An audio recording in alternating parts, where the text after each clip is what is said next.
Hi guys, நம்ம இன்னைக்கு Mahabharata series episode 12ல் இருக்கிறோம். நம்ம வந்துட்டு இப்போது இது கிருஷ்ணாவோட இது சம்மந்தப்பட்டது பேச போகிறோம். அதாவது கடோத்கஜன் அவனோட பையன் பார்பரிக்கா இருக்கும். பார்பரிக்கா வந்துட்டு அவங்க சித்தப்பா அர்ஜுனா கிட்ட சின்ன வயசில் ட்ரைனிங் எடுத்துனாக்கா, இப்படி தான் விடணும்டா, எங்கள் அண்ணன் பையில இப்படி தான் விடணுன்ட்டு அர்ஜுனா கத்தாந்துருப்பான் சின்ன வயசில் அம்பு விடுறது. ஸோ அவன் காட்டில் உட்காந்து ப்ராக்டிஸ் பண்ணின்னு இருக்கான்.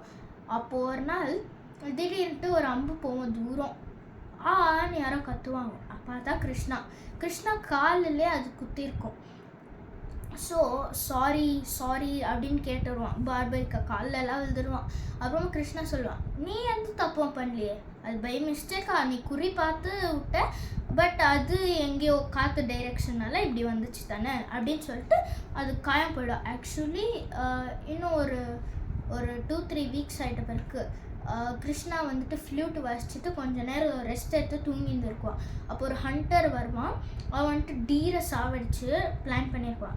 அந்த அம்பு கரெக்டாக டீர் கூடுவான். பட் டீர் அதுலேருந்து தப்பிச்சு கிருஷ்ணா திருப்பி காலிலே போவோம். அப்போது ரொம்ப ஆழமாக பதிஞ்சிடும், அது ரொம்ப ஆழமாக போயிடும் அந்த அம்பு. ஸோ சாரின்னு கேட்குவான் இவன். நீ குறி பார்த்து தானே விட்ட, அதுவும் பிரச்சனை இல்லைன்ட்டு சொல்லி அடுத்த நிமிஷமே செத்துட்டான் கிருஷ்ணா. ஸோ கிருஷ்ணாவோட சாப்டர் க்ளோஸ் இப்போவே. ஸோ நெக்ஸ்ட்டு நம்ம வரது அபிமன்யு.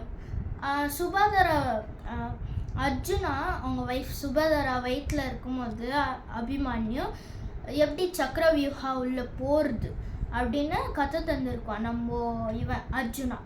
ஸோ அர்ஜுனா கற்று தந்திருக்குவான் உள்ளே போகிறதுக்கு. பட் வெளியே வர்றதுக்கு அபிமன்யுக்கு தெரியல. ஏன்னாக்கா அவள் சீக்கிரம் அவங்க மம்மி தூங்கிட்டான். அவன் என்ன பண்ணுவான் அவன். ஸோ அவன் தூங்கிட்ட பிறகு அவள் தான் விட்டுட்டான். குருக்ஷேத்ரா வார் நடக்கும். அப்போ கர்ணாலாம் துரியோதனுக்கு நல்லா சப்போர்ட் பண்ணுவான். ஸோ இன்னைக்கோட எபிசோட் ஃபினிஷ்.